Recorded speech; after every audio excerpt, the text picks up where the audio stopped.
Itinapon na parang basurang mantsa sa marangyang mansyon sa araw ng aking anibersaryo.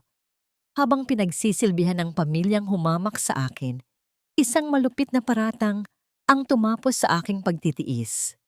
Ngunit sa pagdating ng mga armadong kaaway, ang kamay ng isang hamak na mekaniko ang tanging magliligtas sa kanila. Panahon na para bumangon ang reynang binuo ng apoy at galos. Sino na ngayon ang magmamakaawa? Isang malaking pagkakamali ang pakasalan ng babaeng yan, Mark. Tingnan mo ang mga kamay niya, puno ng grasa kasing aspang ng papel de liha. Hindi siya kailanman magiging karapat-dapat sa pangalan nating mga Valderrama. Hanggang kailan mo babalak tiisin ang amoy ng langis at dumi sa loob ng bahay na ito? Napatigil ako sa gitna ng kusina habang hawak ang sandok. Ang boses na yon ni Doña Imelda ay parang matalim na kutsilyong humiwa sa katahimikan ng hapon. Kasunod nito ang isang mahabang buntong hininga na alam kong galing sa asawa kong si Mark. Walang pagtutol, walang pagtatanggol. Ang tanging narinig ko lang ay ang malamig na katahimikan na mas masakit pa kaysa sa anumang malupit na salita. Dahan-dahan kong ibinaling ang paningin sa malaking kaldero ng sinigang na hipon na kanina ko pa maingat na niluluto. Ito ang paboritong ulam ni Mark. Gumising ako ng maaga para pumunta sa palengke. Pinili ang pinakamalalaki at pinakasariwang hipon gamit ang sarili kong maliit na ipon mula sa pagtatrabaho sa talyer. Ngayong araw ang aming ikatlong anibersaryo. Akala ko, sapat na ang 3 taon ng pagsisilbi, ng pagyukod, at ng paglunok ng lahat ng pang-iinsulto para matanggap nila ako. Pero habang umaakyat ang usok mula sa mainit na sabaw, tila naging malinaw sa akin ang lahat. Ang bango ng sampalok at sariwang gulay ay naging mapait sa aking pangamoy. Kasing pait ng katotohanang hinding-hindi ako magiging sapat sa paningin nila. Nabitawan ko ang sandok sa marmol na counter. Ang tunog nito ay umalingaw-ngaw sa malawak na kusina. Isang tuyot na kalansing na tila hudyat ng aking pagkagising mula sa isang mahabang panaginip. Naramdaman ko ang panunuyo ng aking lalamunan at ang unti-unting panginginig ng aking mga daliri. Tiningnan ko ang aking mga kamay, ang mga kamay na ginamit ko para kumpunihin ang mga sasakyan ng pamilyang ito para makatipid sila sa gastos, ang mga kamay na naglaba ng kanilang mga mamahaling damit, at ang mga kamay na humaplos sa mukha ni Mark tuwing gabi habang nangangako siya ng pag-ibig. Ngayon, ayon sa kanyang ina, ang mga kamay na ito ay dumi lamang na dapat nang burahin. Dahan-dahang bumukas ang pinto ng kusina at iniluluwa nito si Doña Imelda. Suot ang kanyang mamahaling seda na tila nandidiri kahit sa hangin na aking hininga. Sumunod sa kanya si Mark na hindi man lang makatingin ng diretso sa aking mga mata. Ang asawang pinag-alayan ko ng lahat, ang lalaking pinili kong mahalin, sa kabila ng lahat ng hirap, ay nakatayo roon na tila isang estranghero. Narinig mo naman siguro kami, Sarah. Simula ni Doña Imelda habang itinaas ang kanyang kilay. Huwag na tayong maglokohan. Ang anibersaryong ito, ang huling araw mo sa mansyong ito. Isang kahihiyan para sa aming pamilya na ang asawa ng tagapagmana ng Valderrama Transport ay isang hamak na mekanikong amoy talyer. Humarap ako sa kanya. Pilit na pinatatag ang aking nanlalambot na mga tuhod. Ang puso ko ay parang isang basong kristal na unti-unting nagkakalamatan. Umaasa pa rin ako na magsalita si Mark. Umaasa ako na sasabihin niyang, "Tama na ma, mahal ko si Sarah." Pero nanatili siyang piping saksi. Ang tanging narinig ko ay ang lakas ng kabog ng aking dibdib at ang malakas na buhos ng ulan sa labas na tila nakikiramay sa aking pagkadurog. Lalapit sana ako kay Mark nang biglang itinaas ni Doña Imelda ang kanyang kamay at isang mabilis na sampal ang dumapo sa aking pisngi. Hindi ito ganoon kasing sakit kung ikukumpara sa mga galos na nakuha ko sa pakikipaglaban sa buhay, pero ang hapdi nito ay bumaon hanggang sa aking kaluluwa. Ang aking mukha ay napalingon at kasabay nito ang pagtulo ng isang mainit na luha na hindi ko na napigilan. Huwag mo kaming titingnan ng ganyan, Sarah. Isang malaking pagkakamali na pinatuloy ka namin dito. Dagdag pa ng matanda. Inilabas niya ang isang puting sobre mula sa kanyang bag at marahas na ibinalibag ito sa ibabaw ng hapagkainan. Eksakto sa tabi ng ulam na buong pagmamahal kong inihanda. Pirmahan mo yan. Ang divorce papers na yan ang magpapalaya sa anak ko mula sa isang pabigat na tulad mo. Nanatili akong nakatayo. Ang aking pisngi ay nag-iinit pa rin mula sa sampal, habang ang aking paningin ay nakatuon sa sobrang nababasa na ngayon ng tilamsik ng sabaw. Ganito na lang ba talaga? Pagkatapos ng 3 taon ng pagpapakumbaba, pagkatapos ng lahat ng sakripisyong ginawa ko para sa lalaking ito, ang halaga ko lang ba ay isang pirasong papel na puno ng puot? Sa gitna ng aking pagkawasak, isang alaala ang biglang sumagi sa aking isipan. Ang imahe ng isang babaeng nakasuot ng uniforme, may hawak na sandata, at hindi natatakot sa kahit anong bagyo. Ang babaeng iyon ay matagal ko nang ibinaon para maging isang mabuting asawa. Pero habang tinitingnan ko ang malamig na mukha ni Mark at ang mapang-aping na ngiti ng kanyang ina, naramdaman ko ang muling pagpintig ng isang bahagi ng aking pagkatao na akala ko ay patay na. Sa dinami-dami ng bagyo na sinuong ko para sa kanya, bakit ako pa ang naiwan sa ulan? Dahan-dahan kong inabot ang sobre, hindi para pirmahan, kundi para maramdaman ang bigat ng katapusan. Sa bawat patak ng ulan sa bubong, tila may isang bahagi ng aking puso na nagiging bato. Tiningnan ko si Mark sa huling pagkakataon. Naghihintay ng kahit isang bakas ng pagsisisi, pero ang tanging nakita ko ay ang isang lalaking duwag na nakatago sa likod ng saya ng kanyang ina. Mark, ito na ba talaga ang gusto mo? Mahinang tanong ko. Ang boses ko ay bahagyang nangangatog sa gitna ng namumuong bara sa aking lalamunan. Nanatili siyang nakatungo. Ang kanyang mga mata ay nakatuon sa mamahaling sapatos na tila ba mas mahalaga pa kaysa sa aming pagsasama. Sarah, baka ito na nga ang best para sa atin.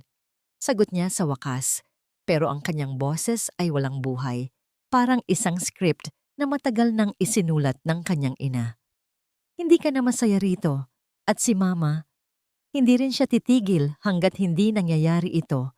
Ayaw ko nang makitang nag-aaway kayo araw-araw. Isang mapait na ngiti ang kumawala sa aking mga labi. Nag-aaway? Kailan ba ako lumaban? Sa loob ng 3 taon, naging anino lang ako sa bahay na ito. Tinanggap ko ang lahat ng bulyaw, ang lahat ng paratang, at ang lahat ng pagtrato na parang isa lamang akong basahan. Ginawa ko ang lahat para maging karapat-dapat sa kanila. Pero sa huli, ang katahimikan pa rin ni Mark ang pinakamatinding traidor. Best para sa atin? O best para sa'yo dahil masyado kang duwag na ipaglaban ang babaeng pinangakuan mo sa harap ng altar? Ang aking tinig ay hindi na nangangatog. Ito ay naging malamig at matalim. Isang tono na matagal ko nang ibinaon kasama ng aking lumang uniforme. Hindi nakasagot si Mark.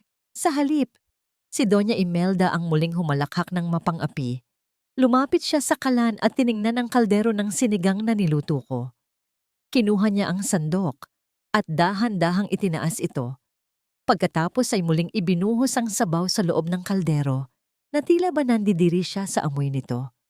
Ang luto ng isang dukha ay laging lasang kahirapan, Sarah. Huwag mo nang hintayin na ipakaladkad kita sa labas ng mga guard. Kunin mo ang mga gamit mo at lumayas ka na. Ngayon din, dahan-dahan kong kinuha ang sobre sa ibabaw ng lamesa. Naramdaman ko ang diin ng aking mga kuko sa papel. Sa bawat segundo ng katahimikan sa loob ng kusinang yon, ang sakit ay unti-unting napapalitan ng isang kakaibang pakiramdam. Isang paglaya. Tiningnan ko ang aking mga kamay sa huling pagkakataon. May mga mantsa pa rin ito ng grasa mula sa pag-aayos ko ng generator ng mansyon kaninang umaga.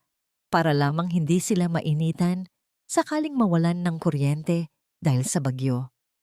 Ang mga kamay na ito, na binuo ng disiplina at sakripisyo, ay hindi para sa mga taong hindi marunong rumespeto sa dangal ng paggawa. Tumalikod ako ng walang imik. Hindi ko na kailangang magmakaawa. Hindi ko na kailangang ipaliwanag ang aking halaga sa mga taong bulag sa katotohanan. Habang naglalakad ako palayo sa kusina, narinig ko ang huling salita ni Doña Imelda na tila isang sumpa sa aking likuran. Mabubulok ka sa kalsada, Sarah. Wala kang pupuntahan kundi ang putikan. Kung saan kita nakuha. Umakyat ako sa aming silid. Ang silid na dati ay puno ng mga pangarap, pero ngayon ay tila isang malamig na selda na lamang. Kinuha ko ang aking lumang backpack, ang tanging gamit na dinala ko nung pumasok ako sa buhay ni Mark. Hindi ko ginalaw ang mga alahas, ang mga mamahaling damit, o ang anumang bagay na binili ng pera ng mga Valderrama. Gusto kong lumabas sa bahay na ito na bitbit ang tanging bagay na hindi nila kailanman maaagaw sa akin. Ang aking tunay na pagkatao. Sa kailaliman ng aking bag, naramdaman ng aking mga daliri ang isang maliit at matigas na bagay. Isang dog tag, isang alaala ng mga gabi sa kagubatan, ng mga putok ng baril, at ng mga kasamahang ibinuwis ang buhay para sa bayan. Isang malalim na buntong hininga ang kumawala sa aking dibdib. Ang babaeng naging asawa ni Mark Valderrama ay patay na, at ang babaeng papalit sa kanya ay hindi na muling yuyuko sa sinuman. Bit-bit ang aking bag, bumaba ako ng hagdan. Nakatayo pa rin sila sa sala, tila naghihintay na makita ang aking huling pagluha. Pero hindi nila nakuha ang kasiyahang iyon. Dire-diretso akong naglakad patungo sa malaking pinto ng mansyon. Ang bawat hakbang ko ay mabigat. Hindi dahil sa lungkot, kundi dahil sa paninindigan. Binuksan ko ang pinto at sinalubong ako ng marahas na hangin at ulan. Ang langit ay madilim, parang isang malaking kumot ng kawalan ng pag-asa. Pero para sa akin, ang bawat patak ng ulan ay tila naglilinis sa dumi ng 3 taon kong pagtitiis. Huminto ako sa tapat ng gate at lumingon sa huling pagkakataon. Nakita ko si Mark na nakatayo sa bintana, nakatingin sa akin mula sa malayo, pero hindi niya binuksan ang bintana para tawagin ako. Ganito na lang ba talaga? Pagkatapos ng lahat ng sakripisyong ibinigay ko, ang tanging kapalit ay ang malamig na ulan sa gitna ng gabi? Isang itim na sasakyan ang biglang huminto sa tapat ng mansyon, pero hindi ito ang sundo ng pamilya Valderrama. Mula sa loob ng sasakyan, nakita ko ang ilang mga anino ng mga lalaking may hawak na armas. Hindi sila mga bodyguard. Ang paraan ng kanilang paggalaw, ang bilis ng kanilang pagbaba. Pamilyar sa akin ang lahat ng ito. Ito ang galaw ng mga taong handang pumatay. Sa loob ng mansyon, narinig ko ang isang malakas na sigaw ng takot mula kay Doña Imelda. Ang gate ay marahas na pinuwersa at ang katahimikan ng gabi ay nabasag ng tunog ng pagkawasak. Ang mga taong kakasipalang sa akin, palabas ay nasa loob na ngayon ng isang panganib na hindi nila kayang labanan. Napatitig ako sa aking mga kamay na basang-basa ng ulan. Sa loob ng 3 taon, ipinangako ko sa aking sarili na hindi ko na muling gagamitin ang mga kamay na ito para sa karahasan. Pero habang naririnig ko ang isa pang sigaw ni Mark, isang malamig na desisyon ang nabuo sa aking isipan. Hindi ko sila ililigtas dahil mahal ko sila. Ililigtas ko sila dahil iyon ang huling utang ko sa aking sarili bago ko tuluyang talikuran ang pangalang Valderrama. Sa dinami-dami ng bagyo na sinuong ko para sa kanya, bakit ako pa ang naiwan sa ulan? O baka naman, ang ulan na ito ang siyang magbabalik sa akin sa tunay kong lakas? Ang bawat patak ng ulan sa aking mukha ay parang mga maliliit na karayom na tumutusok sa aking balat. Pilit na ginigising ang bahagi ng aking pagkatao na 3 taon ko ring pinatulog. Nakatayo ako sa gitna ng kalsada. Basang-basa ang suot kong lumang t-shirt at maong, habang sa aking likuran ay ang marangyang mansyon na tila isang gintong hawla na kakahulog pa lamang sa isang madilim na bangungot. Mula sa aking kinatatayuan, nakikita ko ang mga anino ng 5 lalaki na mabilis na kumikilos sa loob ng bakuran. Ang kanilang mga galaw ay hindi gawa ng mga karaniwang magnanakaw. Ang bawat hakbang ay may kalkulasyon, ang bawat posisyon ay may layunin. Ang paraan ng paghawak nila sa kanilang mga armas ay nagpapaalala sa akin ng mga gabing puyat. Kami sa kakahuyan ng Jolo, naghihintay ng tamang sandali para sumalakay. Isang pamilyar na amoy ng panganib ang humalo sa bango ng basang lupa. Diyos ko, Mark, ang mga guard! Nasaan ang mga guard? Ang sigaw ni Doña Imelda ay umaling-awngaw hanggang sa labas, basag at puno ng desperasyon. Sumunod ang tunog ng pagkabasag ng malaking bintana sa sala. Isang matalim na ingay ng pagkakadurog ng bubog na tila humiwa sa katahimikan ng gabi. Naramdaman ko ang mabilis na pagtibok ng aking puso. Hindi ito ang tibok ng takot, kundi ang adrenaline na matagal ko nang hindi naramdaman mula nang bitawan ko ang aking ranggo bilang tinyente ng Scout Rangers. Tumingin ako sa madilim na kalsada na nasa harap ko. Pwede akong maglakad palayo. Pwede kong iwanan ang pamilyang ito na tumuring sa akin na parang basahan. Pagkatapos ng sampal at pangiinsultong natanggap ko kanina, wala silang karapatan sa anumang tulong mula sa akin. Isang hakbang, Sarah, isang hakbang lang, at malaya ka na sa impyernong ito. Pero sa bawat paghinga ko, tila humahapdi ang mga pilat sa aking likuran, ang mga galos na nakuha ko sa pagsagip sa aking mga kasamahan noon. Ang mga peklat na ito, ang dahilan kung bakit lagi akong nakasuot ng dekoler at mahabang manggas, kahit sa gitna ng init ng tanghali. Para sa pamilya Valderrama, ang pagtatago ko ng aking katawan ay tanda ng pagiging baduy o may itinatagong dumi. Hindi nila alam na ang bawat lamat sa aking balat ay isang kwento ng katapangan. Muling umalingaw-ngaw ang boses ni Mark. Sumisigaw ng tulong, ngunit agad itong naputol ng isang marahas na tunog ng pagkakalabog na tila may isang mabigat na bagay na itinumba sa sahig. Isang imahe ang pumasok sa isip ko, si Mark, na nakaluhod at nanginginig, habang ang kanyang ina ay nakakapit sa kanyang braso. Galit ako sa kanila, oo. Masakit ang ginawa nila sa akin. Pero ang pagiging isang sundalo ay hindi natatapos sa paghuhubad ng uniforme. Ang panunumpa kong protektahan ng buhay ay nakaukit na sa aking mga buto. Dahan-dahan kong ibinaba ang aking backpack sa gilid ng isang malaking puno ng narra. Inalis ko ang aking basa at mabigat na jacket. Inilantad ang aking mga braso na bagaman mukhang payat ay puno ng siksik na masel. Kinapa ko ang aking buhok at muli itong itinali ng mahigpit, tila isang ritual ng paghahanda para sa pakikipagdigma. Patawad, Panginoon, bulong ko sa hangin habang ang ulan ay patuloy na bumubuhos.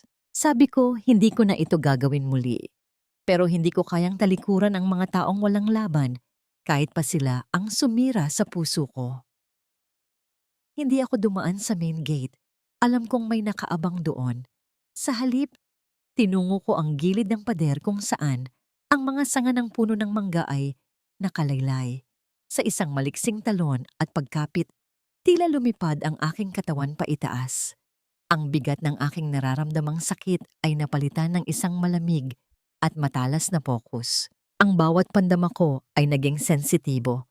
Ang bawat kaluskos ng dahon, ang bawat patak ng tubig, ang bawat mahinang bulungan sa loob ng mansyon. Nakarating ako sa balkonahe ng ikalawang palapag.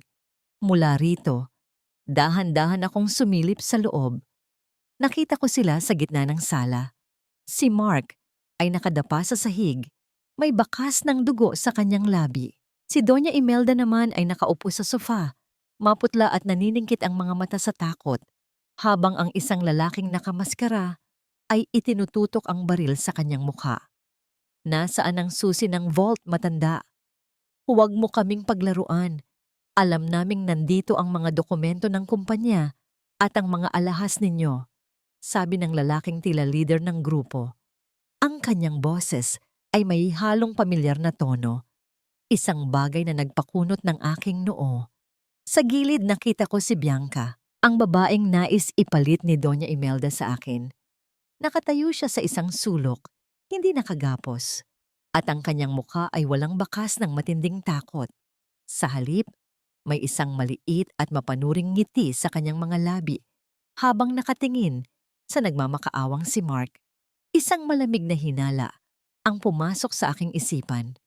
Sa dinami-dami ng bagyo na sinuong ko para sa pamilyang ito, tila ang pinakamalaking ahas ay nasa loob na pala ng kanilang tahanan bago pa man dumating ang mga armadong lalaki. Dahan-dahan kong inilabas ang maliit na pocket knife na palagi kong itinatago sa aking bulsa, ang tanging kagamitang mekaniko na magsisilbi ngayong sandata.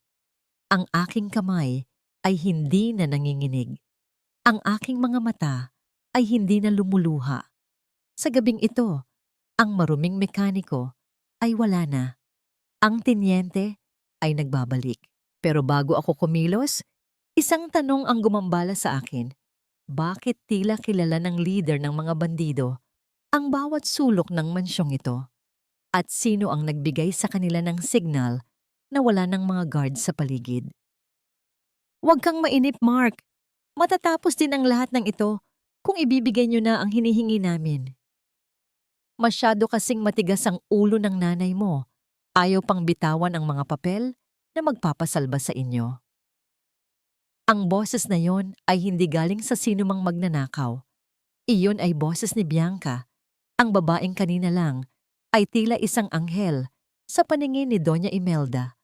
Ang babaeng ipinagmamalaki nilang karapat-dapat sa kanilang pamilya dahil sa yaman at ganda nito. Ngunit ngayon, habang nakatayo siya sa gitna ng sala, wala na ang balat kayo ng pagiging mahinhin. Ang kanyang muka ay puno ng pagkaganid at ang bawat salitang lumalabas sa kanyang bibig ay tila laso na dahan-dahang pumapatay sa natitirang tiwala ni Mark. Nakaluhod si Mark sa paanan ng sofa. Ang kanyang muka ay puno ng kalituhan at hilakbot. Bianca, anong ibig sabihin nito? Bakit mo ito ginagawa? Akala ko ba mahal mo ako? Isang matunog na halakhak ang itinugon ni Bianca. Isang tunog na mas masakit pa kaysa sa sampal na natanggap ko kanina. Mahal, Mark, huwag kang maging bata. Ang kailangan ko ay ang control sa Valderrama Transport. At sa tulong ng mga kaibigan ko, makukuha ko yon ng walang kahirap-hirap. Masyado kayong naging kampante dahil akala nyo ay wala akong kayang gawin. Mula sa aking pinagtataguan sa madilim na pasilyo ng ikalawang palapag, naramdaman ko ang isang matinding kirot sa aking dibdib. Hindi dahil mahal ko pa si Mark, kundi dahil sa matinding kawalang katarungan. Ang babaeng itinuring nilang Reyna ay ang siya palang maglulubog sa kanila sa hukay, habang ako, ang maruming mekaniko, na itinapon nila sa ulan, ang tanging nakakakita sa kanilang nalalapit na pagbagsak. Hinawakan ko ng mahigpit ang aking pocket knife. Ang malamig na bakal nito ay tila nagbibigay sa akin ng lakas. Tiningnan ko ang aking mga kamay. Basang-basa, may mga bakas pa rin ng dumi ng makina. At nanginginig hindi sa takot kundi sa nag-aalab na galit. Sa bawat segundo ng kanilang pagdurusa, tila naririnig ko ang boses ni Doña Imelda na tinatawag akong basura. Ngayon, ang basurang yon ang tanging pag-asa nila. Napakawalang hiya mo, Bianca. Sigaw ni Doña Imelda, bagaman ang kanyang boses ay nanginginig sa takot. Pinatira ka namin dito, itinuring ka naming anak. Ganito ba ang igaganti mo? Itinuring na anak o itinuring na kasangkapan para maalis ang basura sa buhay nyo? Sagot ni Bianca habang dahan-dahang lumalapit sa matanda. Huwag kang magmalinis, Imelda. Pareho lang tayong mapangapi. Ang kaibahan lang, ako ang mananalo ngayong gabi. Naglakad ang leader ng mga bandido patungo sa direksyon ni Bianca at inabutan ito ng isang pirasong papel. Sa isang sulyap, alam ko na kung ano iyon. Ang deed of assignment para sa mga ari-arian ng mga Valderrama. Isang malaking kukuklak sa sala ang tumunog, hudyat ng 10:00 ng gabi. At ang bawat detalyeng iyon ay tila nagpapatagal sa bawat sandali ng aking paghihintay. Kailangan kong kumilos. Ngunit bago yon, isang masakit na realisasyon ang bumagsak sa akin. Ang lahat ng ito ay isang patibong na matagal nang inihanda. Ang pagpapaalis sa akin, ang pagkawala ng mga guard, ang pagdating ng mga armadong lalaki, lahat ay bahagi ng isang madilim na plano ni Bianca. Dahan-dahan akong gumapang patungo sa main switch ng kuryente na nasa dulo ng pasilyo. Ang aking bawat paghinga ay kontrolado. Ang bawat galaw ay walang tunog. Parang isang aninong hindi nakikita sa gitna ng kadiliman. Naalala ko ang itinuro sa amin sa military training. Gamitin ang kalakasan ng kaaway laban sa kanila. At ang kalakasan nila ngayon ay ang kanilang pagiging kampante. Nang marating ko ang switchbox, naramdaman ko ang init ng kuryente sa loob nito. Isang simpleng galaw lang at malulubog ang buong mansyon sa kadiliman. Isang malalim na buntong hininga ang pinakawalan ko. Patawad, Mark.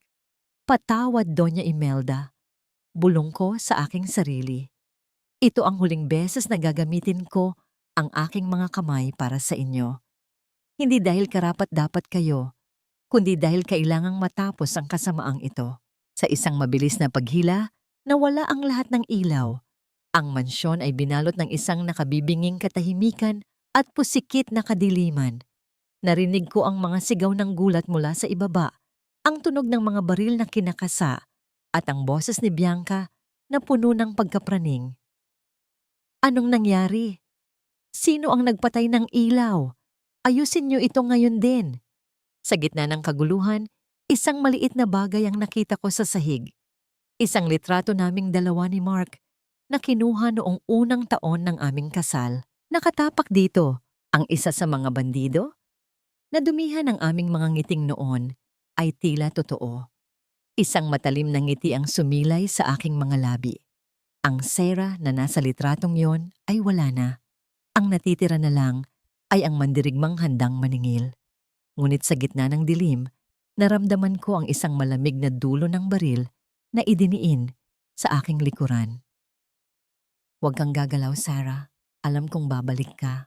Masyado kang bayani para hayaan silang mamatay. Ang bulong ng isang boses na hindi ko inaasahan. Isang boses na kilalang kilala ko.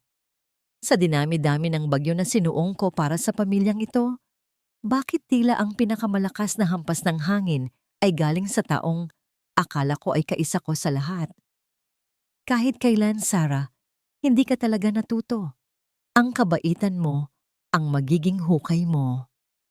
Ang boses na yon ay parang isang malamig na haplos ng kamatayan sa aking pandinig. Hindi ako maaaring magkamali. Iyon ay ang boses ni Mang Nestor, ang matandang driver at katiwala ng mga Valderrama na itinuring ko ng parang tunay na ama sa loob ng 3 taon. Siya ang tanging taong ngumingiti sa akin tuwing pinapagalitan ako ni Doña Imelda. Siya ang taong madalas kong ipagluto ng baon dahil alam kong wala na siyang pamilyang inuuwian. Naramdaman ko ang dulo ng baril na bumaon palalo sa aking likuran, eksakto sa gitna ng aking mga payat na balikat. Sa gitna ng pusikit na kadiliman ng pasilyo, mas naging matalas ang aking pakiramdam. Naririnig ko ang mahina at mabilis niyang paghinga. Ang amoy ng tabako na palaging nakadikit sa kanyang uniforme at ang bahagyang panginginig ng kanyang mga kamay. Isang mapait na alaala ang biglang sumagi sa aking isipan. Noong nakaraang linggo lang, inayos ko ng libre ang sasakyan ni Mang Nestor. Hindi ako natulog ng buong gabi para lang masiguro na ligtas siyang makakabiyahe pa uwi sa kanyang probinsya para bisitahin ang may sakit niyang anak. Salamat, Sarah. Napakabuti mong bata. Ang sabi niya noon habang maluha-luha ang mga mata. Ngayon, ang pasasalamat na yon ay nauwi sa malamig na bakal ng isang kalibre 45. Pati ba naman kayo, Mang Nestor? Mahina kong tanong. Ang boses ko ay walang galit. Tanging isang malalim na pagod at panghihinayang ang naroon. Binenta niyo rin ba ang dangal niyo kay Bianca para sa ilang pirasong pilak? Kailangan ko ng pera, Sarah. Mamamatay ang anak ko kung hindi ako susunod sa kanila. Sagot niya. At narinig ko ang pait sa kanyang boses. Huwag kang malikot. Pababa tayo. Gusto ka nilang makita. Habang dahan-dahan kaming bumababa sa madilim na hagdan, ang tanging nagbibigay ng liwanag ay ang paminsan-minsang kidlat na tumatama sa labas ng malalaking bintana. Sa bawat liwanag ng langit, tila nakikita ko ang anino ng aking sarili. Isang babaeng paulit-ulit na tinatraydor ng mga taong pinag-alayan niya ng malasakit. Sa ibaba, narinig ko ang hikbi ni Doña Imelda na hinaluan ng malakas na pag-iyak ni Mark. Ang boses ni Bianca ay muling umalingaw-ngaw, puno ng tagumpay at panuunokso. Sabi ko na nga ba, hindi mo matitiis na hindi maging bida. Sarah, masyado kang predictable.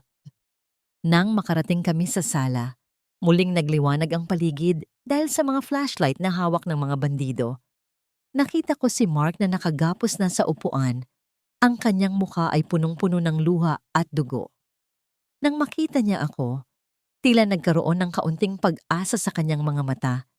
Isang pag-asa na muli kong naramdaman na hindi ko na obligasyong punan. Sarah, iligtas mo kami. Alam kong kaya mo sila. Please, Sarah. Ang pagmamakaawa ni Mark, ang lalaking kanina lang, ay hinayaan akong palayasin sa ulan, ay ngayon ay tumatawag sa aking pangalan na parang ako ang kanyang huling tagapagligtas. Tumingin ako kay Doña Imelda. Kahit sa gitna ng panganib, may bakas pa rin ng puot sa kanyang mga mata nang magtama ang aming paningin. Ikaw ang may gawa nito, hindi ba? Nakipagsabwatan ka sa kanila para gantihan kami. Ang asik ng matanda, kahit na nanginginig ang kanyang buong katawan. Isang matalim na ngiti ang sumilay sa aking mga labi. Ang kawalang hiyaan ng pamilyang ito ay tila walang hangganan. Kahit nasa bingit na sila ng kamatayan, ang pagiging mapangapi pa rin ang nanaig. Tingnan niyo ang paligid niyo, Doña Imelda. Ang malamig kong sagot habang dahan-dahang itinataas ang aking mga kamay sa utos ni Mang Nestor. Ang babaeng gusto niyong maging manugang ang may-ari ng gabing ito. Ang driver na pinagkatiwalaan niyo ang may hawak ng baril sa likod ko. At ang basurang itinapon niyo, siya lang ang tanging nakatayo rito na may kakayahang baguhin ang tadhana niyo. Pero bakit ko gagawin yon? Tumawa ng malakas si Bianca habang lumalapit sa akin.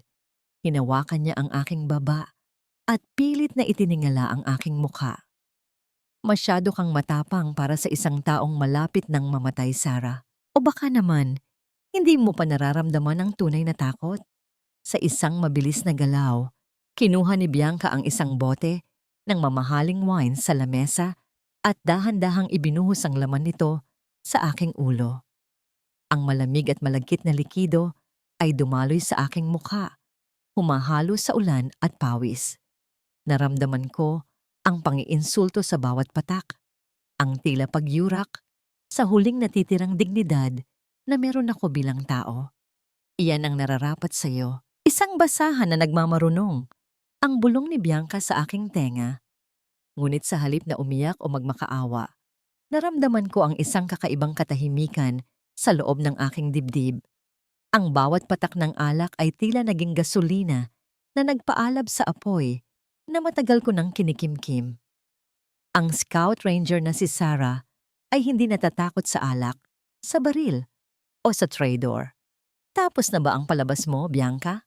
Tanong ko, ang aking tinig ay kasing tigas ng semento.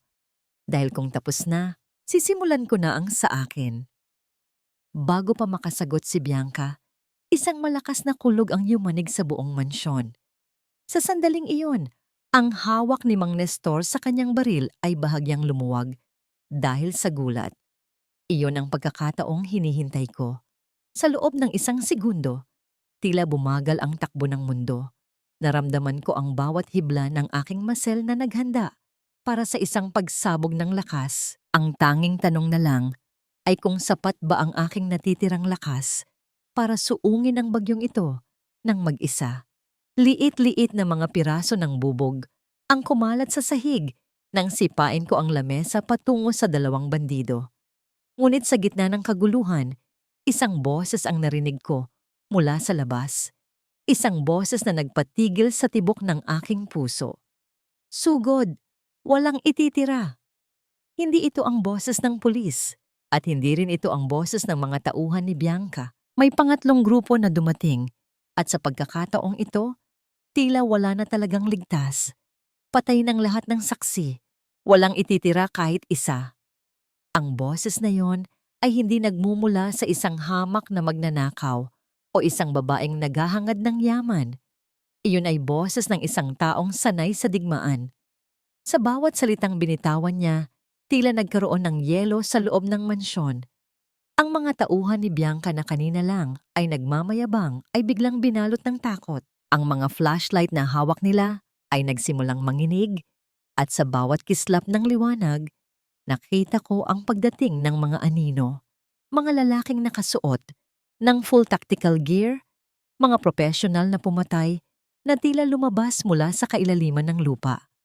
Ang unang putok ng baril ay hindi nagmula sa loob, kundi sa labas, na sinundan ng tunog, ng pagkabasag, ng pangunahing pinto. Ang malakas na puwersa ng pagsabog ng kandado ay yumanig sa sahig na kinatatayuan ko. Nakita ko kung paano binitawan ni Mang Nestor ang kanyang baril dahil sa tinding gulat.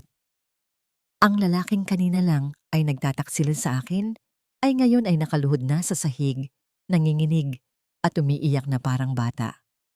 Bianca, anong nangyayari? Sabi mo ay kontrolado mo ang lahat. Ang hysterical na sigaw ni Doña Imelda mula sa ilalim ng lamesa. Ang matapang na matanda ay tila lumiit. Ang kanyang mamahaling alahas ay wala nang silbi sa harap ng tunay na kamatayan. Ngunit si Bianca ay wala ring maisagot. Ang kanyang mukha na kanina ay punong-puno ng tagumpay ay ngayon ay kasing puti na ng papel. Hindi ko sila tauhan. Hindi ko alam kung sino sila. Ang nauutal niyang sagot habang pilit na nagtatago sa likod ng isa sa kanyang mga tauhan. Sa gitna ng kaguluhan, naramdaman ko ang muling pagpintig ng aking mga ugat. Ito ang mundong kinalakihan ko, ang mundong puno ng usok, pulbura, at mabilis na desisyon. Sa isang iglap, tila naglaho ang sakit ng sampal ni Doña Imelda, ang pait ng kataksilan ni Mark, at ang laso ng alak na ibinuhos sa aking ulo. Ang tanging natira ay ang malamig na luhika ng isang scout ranger. Mabilis akong gumapang patungo sa kinaroroonan ni Mang Nestor. Hindi niya napansin ang aking paglapit dahil sa tindi ng kanyang takot. Sa isang mabilis na galaw, kinuha ko ang baril na binitawan niya. Ang bigat ng bakal sa aking palad ay tila isang matagal ng kaibigan na nagbabalik. Mang Nestor, dapa. Huwag kang titingala kung gusto mo pang makita ang anak mo. Ang mahigpit kong bulong. Narinig ko ang sunod-sunod na tunog ng mga kagamitang bumabagsak at ang sigaw ng mga tauhan ni Bianca na isa-isang tinatamaan ng mga bagong dating. Ang gabi ng Bagyo ay naging isang gabi ng paglilinis, ngunit alam ko ang totoo. Ang grupong ito ay hindi napunta rito para sa mga alahas. Narito sila para sa isang bagay na mas mahalaga. Isang sikretong itinatago ng pamilya Valderrama sa loob ng kanilang vault na kahit si Bianca ay hindi lubos na nauunawaan. Sarah, tulungan mo ako. Ang sigaw ni Mark.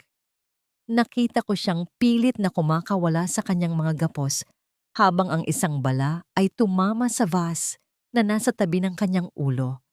Ang tubig at mga talulot ng bulaklak ay tumilamsik sa kanyang mukha. Humahalo sa kanyang mga luha ng pagsisisi. Tiningnan ko siya sa gitna ng usok. Sa pagkakataong ito, wala akong naramdamang pag-ibig. Wala rin akong naramdamang galit. Ang tanging naroon ay ang tungkulin. Huwag kang malikot, Mark. Manatili kang nakadapa. Sigawi ko habang mabilis na tumatakbo patungo sa kinaroroonan nila.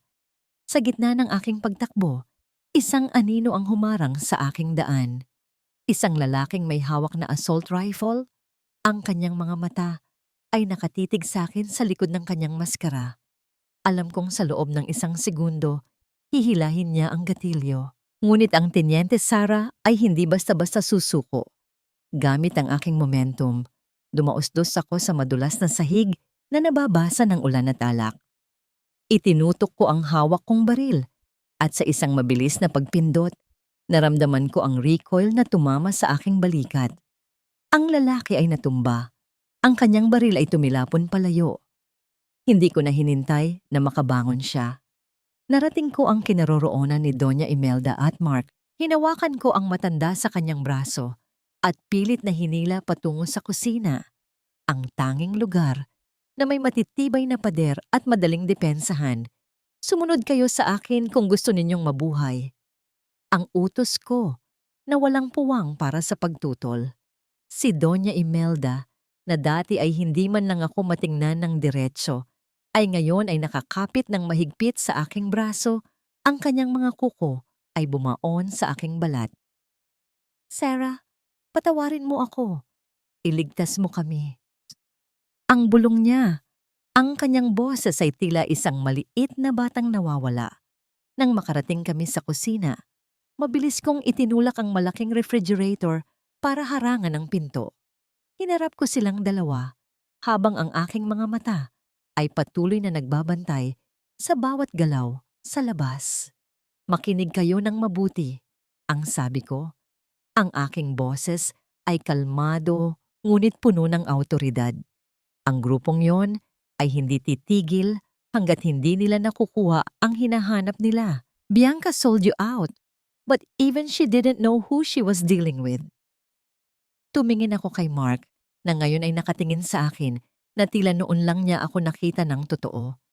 Nakita niya ang mga galos sa aking braso, ang talim sa aking mga mata, at ang paraan ng aking paghinga na hindi kakikitaan ng takot. Sino ka ba talaga, Sarah? Ang tanong ni Mark. Ang kanyang boses ay puno ng pagkamangha at pait. 3 taon kitang naging asawa, pero tila wala akong alam tungkol sa'yo. Isang mapait na ngiti ang sumilay sa aking mga labi habang naririnig ko ang marahas na pagkatok sa pinto ng kusina. Ang bawat kalabog ay tila isang paalala na ang oras ay nauubos na. Ako ang babaeng itinapon ninyo sa ulan. Ang sagot ko habang ikinakasa ang huling bala sa aking baril. At ako rin ang tanging bagay na nakatayo sa pagitan ninyo at ng kamatayan. Ngunit sa gitna ng aming pagtatago, narinig ko ang isang pamilyar na tunog mula sa bulsa ni Doña Imelda. Isang mahinang tunog ng isang device na hindi dapat naroon. Isang tracking signal. Sa dinami-dami ng bagyo na sinuong ko para sa kanila, bakit tila ang pinakamalaking panganib ay ang mismong pamilyang pinoprotektahan ko? Ibigay niyo sa akin ang kwintas na yan, Doña Imelda. Ngayon din. Ang boses ko ay hindi na nagmula sa isang nagmamakaawang manugang. Ito ay ang utos ng isang opisyal na nakakita na ng libu-libong kamatayan. Napatingin sa akin ang matanda. Ang kanyang mga mata ay nanlalaki sa takot habang ang kanyang nanginginig na kamay ay nakahawak sa isang locket na ginto na nakasabit sa kanyang leeg. Doon, nagmumula ang mahinang tunog. Isang pulang ilaw na kumikislap sa ilalim ng kanyang mamahaling damit. Isang beacon na nagtuturo sa mga mamamatay tao kung nasaan kami. Pero alaala ito ng namayapa kong asawa, Sarah. Hindi ko ito maibibigay sa'yo.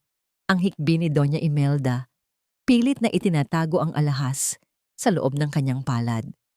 Ang alaalang iyan, ang papatay sa atin sa loob ng 5 minuto. Ang malamig kong sagot. Hindi ko na hinintay ang kanyang permiso. Marahas kong nilapitan ng matanda at sa isang mabilis na paghila, napatid ang kadena ng kwintas. Narinig ko ang mahinang pagsinghap ni Mark sa gilid pero wala akong oras para sa kanilang mga damdamin. Kinuha ko ang kwintas at itinapon ito sa loob ng isang pitzel ng tubig bago ko ito mabilis na ibinalot sa makapal na aluminum foil na nakita ko sa counter. Huminto ang kislap. Huminto ang tunog. Pero ang panganib ay nasa labas pa rin, naghihintay na parang mga gutom na lobo. Tumingin ako kay Mark. Nakatitig siya sa aking mga braso. Ang mga galos na dati niyang tinatawag na kapintasan ay nagniningning ngayon sa ilalim ng emergency light ng kusina. Nakita niya ang isang mahabang tahi sa aking balikat, isang alaala mula sa isang engkwentro sa Basilan kung saan muntik na akong mamatay para lang protektahan ang aking unit. Sarah, ang mga peklat na yan, hindi ba sabi mo ay nakuha mo yan sa isang aksidente sa tire noong bata ka pa? Ang tanong ni Mark. Ang kanyang boses ay puno ng pagdududa at pagsisisi. Isang mapait na ngiti ang sumilay sa aking mga labi habang mabilis kong kinakaliklas ang mga saksakan ng gas stove sa aming likuran. Marami akong sinabi sa iyo, Mark, pero mas pinili mong maniwala sa mga kwento ng ina mo kaysa sa sarili mong asawa. Sinabi ko sa iyong kaya kong kumpunihin ang lahat, mula sa makina hanggang sa buhay natin. Pero ang tiwala, iyan ang tanging bagay na hindi ko kayang i-overhaul. Naramdaman ko ang paglamig ng aking mga daliri habang binubuksan ko ang tangke ng gas. Sapat lang para kumalat ang amoy sa paligid, pero hindi sapat para kami ay malason. Ito ang huling baraha ko. Isang bitag para sa mga profesional. Biglang nyanig ng isang malakas na sipa ang pinto ng kusina. Ang refrigerator na ginamit kong harang ay bahagyang umusod. Lumikha ng isang matinding tunog ng pagkagasgas sa sahig na tila isang hiyaw ng bakal. Sarah, natatakot ako. Ang bulong ni Doña Imelda, ang kanyang boses, ay tila isang maliit na kandilang malapit nang mamatay sa gitna ng bagyo. Lumapit siya sa akin. Ang kanyang mga kamay na dati ay ginagamit lang para saktan ako ay ngayon ay nakakapit sa aking laylayan para sa kaligtasan. Huwag kayong bibitiw sa akin, ang sabi ko sa kanila. Kapag sinabi kong dapa, dumapa kayo at huwag titingala kahit anong mangyari. Mark, hawakan mo ang nanay mo. Sa isang iglap, nabasag ang itaas na bahagi ng pinto. Isang flashbang ang inihagis sa loob. Dapa pa! Ang sigaw ko. Agad kong itinulak ang mag-ina sa ilalim ng matibay na kitchen island na gawa sa granite. Kasunod nito ang isang nakabibinging putok at isang liwanag na tila bumulag sa buong mundo. Pero dahil alam ko ang mangyayari, nakapikit na ako bago pa man ito sumabog. Sa gitna ng usok at amoy ng sunog na pulbura, narinig ko ang pagpasok ng dalawang lalaki. Ang kanilang mga tactical boots ay lumilikha ng mabibigat na yabag sa sahig. Sa dulo ng aking mga daliri, naramdaman ko ang aking pocket knife at ang lighter na kinuha ko sa stove. Isang mabilis na galaw, isang kislap ng apoy sa gitna ng kusinang puno ng gas. Isang malakas na pagsabog ang yumanig sa buong mansyon, sapat para itumba ang mga tauhang pumasok at lumikha ng isang pader ng apoy sa pagitan namin at ng iba pang mga kaaway. Ang init ay humahalo sa aking balat. Isang pamilyar na init na tila nagpapaalala sa akin kung sino talaga ako. Tumayo ako mula sa pagkakasubsob. Ang aking mukha ay puno ng uling, pero ang aking mga mata ay mas maliwanag pa sa apoy. Hinila ko si Mark at Doña Imelda palabas sa backdoor ng kusina, patungo sa madilim na hardin kung saan ang ulan ay patuloy na bumubuhos. Ngunit nang makarating kami sa labas, isang pamilyar na figura ang nakatayo sa ilalim ng puno ng narra. May hawak na baril na nakaturo sa amin. Ang liwanag ng kidlat ay tumama sa kanyang mukha. At doon ko nakita ang isang peklat na kaparehong-kapareho ng nasa braso ko. 12 taon, Teniente Sara, ang sabi ng lalaki. Ang kanyang boses ay parang galing sa hukay. Akala mo ba ay makakatakas ka na lang sa nakaraan sa pamamagitan ng pagpapakasal sa isang mayamang mahina? Naramdaman ko ang paninigas ng aking buong katawan. Hindi ito isang simpleng robbery. Hindi ito tungkol sa kayamanan ng mga Valderrama. Ang grupong ito, narito sila para sa akin. Tumingin si Mark sa akin pagkatapos ay sa lalaking may baril. Tiniente, Sara, anong ibig niyang sabihin? Sino ang mga taong ito? Sa dinami-dami ng bagyo na sinuong ko para protektahan ang sikretong ito, bakit tila sa gabing ito, ang lahat ng aking kasinungalingan ay inanod na ng baha? Huwag kang magmalinis, Sarah. Alam nating dalawa na ang mga kamay mong iyan ay mas maraming bahid ng dugo kaysa sa grasa ng makina. Ang boses ni Coronel Valderrama. Hindi. Hindi siya kapamilya ni Mark, kundi ang tanging anino mula sa aking nakaraan na hindi ko kailanman nagawang takasan ay tila isang kulog na mas nakapanginig sa akin kaysa sa bagyo. Siya ang dating pinuno ng aming unit, ang taong nagturo sa akin kung paano pumatay bago ko natutunan kung paano magmahal. Nakatayo siya sa ilalim ng ulan, ang kanyang unipormeng itim ay kumikinang sa bawat kislap ng kidlat. Naramdaman ko ang panginginig ni Mark sa aking likuran. Hinawakan niya ang aking balikat, ang kanyang mga daliri ay nanginginig at malamig. Sarah, ano ang sinasabi niya? Anong dugo? Anong unit? Akala ko ba? Akala ko ba isa ka lang ulilang lumaki sa talyer? Hindi ko siya sinagot. Hindi ko kayang tumingin sa kanyang mga mata dahil alam kong ang makikita ko lang doon ay ang takot at pagkamuhi sa kung sino talaga ako. Sa halip, mas hinigpitan ko ang hawak sa aking pocket knife. Ang malamig na tubig ay dumadaloy sa aking noo, humahalo sa uling at sa bakas ng alak na ibinuhos ni Bianca kanina. Bitawan mo sila, Dante, ang sabi ko. Ang aking boses ay walang bakas ng emosyon. Wala silang kinalaman sa nangyari sa Mindanao. Tapusin natin ito sa ating dalawa. Tumawa si Dante, isang tunog na tuyot at walang kaluluwa. Masyado kang naging malambot, Tenyente. 3 taon kang nagtago sa likod ng mga apron at basahan. Akala mo ba ay mabubura ng pagpapakasal sa isang mayamang duwag ang mga kasalanan mo sa amin? Iniwan mo kaming mabulok habang ikaw ay nagpapakasasa sa karangyaan. Karangyaan? Isang mapait na halakhak ang kumawala sa aking lalamunan. Lumingon ako ng bahagya kay Doña Imelda, na ngayon ay nakaluhod sa putikan. Ang kanyang mamahaling seda na damit ay punong-puno na ng dumi. Kung alam mo lang kung paano ako itinuring na parang basura sa bahay na ito, Dante, baka ikaw pa ang maawa sa akin. Sa isang iglap, itinaas ni Dante ang kanyang baril. Ngunit bago pa man niya mahila ang gatilyo, mabilis akong kumilos. Ang aking katawan ay tila naging isang bukal na biglang pinakawalan. Sa gitna ng madulas na putikan, sumugod ako ng pasigsag. Isang taktika na paulit-ulit naming ginagawa sa gitna ng kagubatan para iwasan ang mga bala. Narinig ko ang sunod-sunod na putok ng baril na bumasag sa katahimikan ng hardin.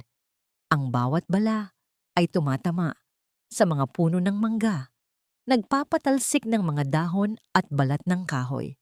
Hindi ako huminto hanggat hindi ko nararating ang kinaroroonan niya. Gamit ang aking momentum, ibinalibag ko ang aking katawan sa kanya. Naramdaman ko ang pagtama ng aking balikat sa kanyang dibdib. Ang tunog ng pagbagsak namin sa basang damuhan ay nilunod ng tunog ng kulog. Nagpumiglas kami sa putikan, isang madilim na sayaw ng 2 taong dati ay magkasangga, pero ngayon ay magkaaway. Iligtas mo ang nanay ko, Mark! Takbo! Sigaw ko habang pilit kong inaagaw ang baril ni Dante. Pero sa halip na tumakbo, nakita ko si Mark na nakatayo lang doon, tila isang rebulto ng asin. Ang lalaking pinangarap kong maging sandigan ay hindi man lang makagalaw para iligtas ang sarili niyang ina. Ang kapangyarihan at yaman ng mga Valderrama ay walang silbi sa harap ng tunay na dahas. Naramdaman ko ang isang matinding sipa sa aking sikmura. Nawalan ako ng hangin at panandali ang lumabo ang aking paningin. Sa pagkakataong yon, nagawang makatayo ni Dante at muling itinutok ang baril, hindi sa akin kundi kay Mark. Dahil sa kanya, naging mahina ka, Sarah. Panoorin mo kung paano ko tatapusin ang dahilan ng iyong pagiging talunan. Ang sabi ni Dante na may ngiti ng isang demonyo. Huwag! Ang hiyawok ko. Sa isang huling lakas ng loob, tumalon ako sa harap ni Mark eksakto sa sandaling pumutok ang baril. Naramdaman ko ang isang mainit at matalas na sakit na pumasok sa aking tagiliran. Ang mundo ay tila huminto sa pag-ikot. Ang ulan ay naging mainit sa aking pakiramdam. Bumagsak ako sa dibdib ni Mark. Ang aking dugo ay uent-unting humahalo sa tubig na nasa kanyang damit. Sa gitna ng sakit, naramdaman ko ang kamay ni Mark na sumalo sa akin. Tiningnan ko siya at sa unang pagkakataon, sa loob ng 3 taon, nakita ko ang tunay na takot sa kanyang mga mata. Hindi takot para sa kanyang buhay, kundi takot na mawala ako. Hinawakan ko ang kanyang pisngi gamit ang aking kamay na puno ng putik at dugo. Huwag kang iiyak, Mark. Lalong papangit ang soup na niluto ko. Mahina kong biro. Isang huling subok na maging ang asawang kilala niya. Sarah! Huwag! Patawad, Sarah! Patawad sa lahat! Ang hikbi ni Mark, ang kanyang boses ay tila isang sugatang hayop sa gitna ng gabi. Narinig ko ang papalapit na sirena ng mga pulis sa malayo. Ang liwanag ng mga asul at pulang ilaw ay nagsimulang sumilay sa bakod ng mansyon. Alam ni Dante na tapos na ang oras niya. Sa isang huling tingin ng puot, tumalon siya sa pader at naglaho sa dilim ng gabi. Nakahiga ako sa kandungan ni Mark habang si Doña Imelda ay nakatingin sa akin mula sa malayo. Ang kanyang mukha ay puno ng hindi maipaliwanag na emosyon, pagkagulat, kahihiyan, at isang bahid ng pasasalamat na hindi niya masabi. Habang unti-unting pumuputi ang aking paningin, narinig ko ang huling bulong ni Dante bago siya tumakas. Hindi pa tapos ang misyon, Sarah. Ang Project Alab ay magsisimula pa lang. Isang kamay ang humawak sa aking pulso. Hindi kay Mark, kundi isang lalaking nakasuot ng uniforme ng pulis, pero may pamilyar na singsing sa kanyang daliri. Ang singsing ng aming unit. Nakuha na namin siya, Teniente. Dalhin na siya sa safe house, hindi sa ospital, ang sabi ng boses. Naramdaman ko ang pag-angat ng aking katawan palayo kay Mark. Sarah! Saan niyo siya dadalhin? Asawa ko siya! Ang sigaw ni Mark na unti-unting humihina hanggang sa mabalot ako ng ganap na kadiliman. Hindi lahat ng sugat ay naghihilom sa tahi ng doktor. May mga sugat na sadyang malalim na kahit anong gamot ay hindi kayang pawiin ang hapdi ng pagtalikod ng taong pinagkatiwalaan mo. Nagising ako sa isang silid na kasing puti ng ulap, pero ang hangin ay hindi amoy langit, kundi amoy ng gamot at kalinisan. Malayo ito sa amoy ng grasa, ulan, at mapait na sinigang na huli kong natandaan. Sa tabi ng aking kama, narinig ko ang mahinang tunog ng mga makinang nagbabantay sa tibok ng aking puso. Bawat pintig ay tila isang paalala na sa kabila ng lahat, buhay pa rin ako. Buhay ang Teniente, pero ang asawang si Sarah ay tila naiwan na sa putikan ng gabing iyon. Tumingin ako sa aking tagiliran na balot ng puting benda. Kumirot ito ng bahagya ng subukan kong gumalaw. Isang matalas na paalala ng bala na dapat ay tumama kay Mark. Isang mapait na buntong hininga ang kumawala sa aking mga labi. Sa dinami-dami ng mga misyon na tinapos ko para sa bayan, ang huling balang tinanggap ko ay para sa isang lalaking hindi man lang ako nagawang ipagtanggol sa sarili niyang ina. Bumukas ang pinto at iniluwan nito ang isang lalaking may seryosong mukha. Suot ang isang simpleng polo shirt, pero ang tindig ay bakas ang disiplina ng militar. Siya si Major Aris, ang aking dating superior na siya palang may hawak ng operasyon noong gabing iyon. Gising ka na pala, Sarah. O mas gusto mong tawagin kitang Teniente? Ang boses niya ay mababa, pero puno ng respeto. Lumapit siya at tiningnan ang aking chart. Ligtas ka na rito. Walang makakapasok na hindi namin kilala. Ang Project Alab ay kontrolado na ng intelligence unit. Nasaan sila, Aris? Mahina kong tanong. Ang aking boses ay paos at tila galing sa ilalim ng lupa. Nasa labas sila. 2 araw na silang hindi umaalis sa hallway. Ang asawa mo at ang biyenan mo. Sagot niya na may bahid ng panunuya sa huling salita. Gusto kanilang makita. Lalo na ang Donya, mukhang nakahanap ng katapat sa'yo. Huminga ako ng malalim. Naramdaman ko ang bigat ng desisyong dapat kong gawin. Sa loob ng 3 taon, naging pangarap ko ang magkaroon ng pamilyang tatanggap sa akin. Akala ko, sapat na ang maging mabuti, maging masipag, at maging mapagkumbaba. Pero sa gabing iyon, sa gitna ng putok ng baril at ulan, natutunan ko ang pinakamahalagang leksyon. Ang pag-ibig na walang respeto ay isa lamang magandang kulungan. Papasukin mo sila, ang sabi ko sa wakas. Gusto ko nang tapusin ang lahat ng ito. Unang pumasok si Mark. Ang kanyang mga mata ay mugto, ang kanyang buhok ay gulo-gulo, at ang kanyang mga balikat ay nakayuko. Isang malaking kaibahan sa Mark na nakilala kong palaging maayos at kagalang-galang. Sumunod sa kanya si Doña Imelda. Wala na ang kanyang mga mamahaling alahas. Wala na ang kanyang mapang-aping tingin. Nakayuko siya. Ang kanyang mga kamay ay nakatikom. Tila hiyang-hiya sa bawat hakbang na kanyang ginagawa. Sarah, salamat sa Diyos. Gising ka na. Ang hikbi ni Mark habang dahan-dahang lumalapit sa aking kama. Tinangka niyang hawakan ang aking kamay. Pero marahan ko itong iniwas. Naramdaman ko ang kanyang pagkagulat, ang kanyang sakit, pero mas pinili kong manatiling matigas. Sarah, patawarin mo ako. Ang boses ni Doña Imelda ay nanginginig. Lumapit siya sa paanan ng aking kama at sa unang pagkakataon, nakita ko ang luha sa kanyang mga mata. Maling-mali ako sa iyo. Ang babaeng itinuring kong basura ay ang siyang nagligtas sa aming buhay. Patawarin mo ang pagiging bulag ko. Tiningnan ko silang dalawa. Ang paghihiganti ay dapat sanang matamis, hindi ba? Dapat ay nagagalak ako ngayong nakikita ko silang nagmamakaawa. Pero ang tanging nararamdaman ko ay isang malawak na kawalan. Isang pagod na hindi kayang lunasan ng pagtulog. Niligtas ko kayo dahil yun ang tungkulin ko bilang tao, hindi dahil asawa mo ako. Mark, ang malamig kong pahayag. Ang bawat salita ay parang isang tahi na tinatanggal sa aking puso. Niligtas ko kayo para wala na akong utang na loob sa inyo.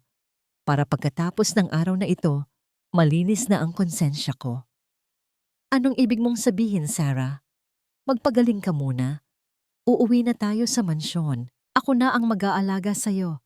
I'll make it up to you. I promise. Ang mabilis na sabi ni Mark, ang desperasyon ay bakas sa bawat salita.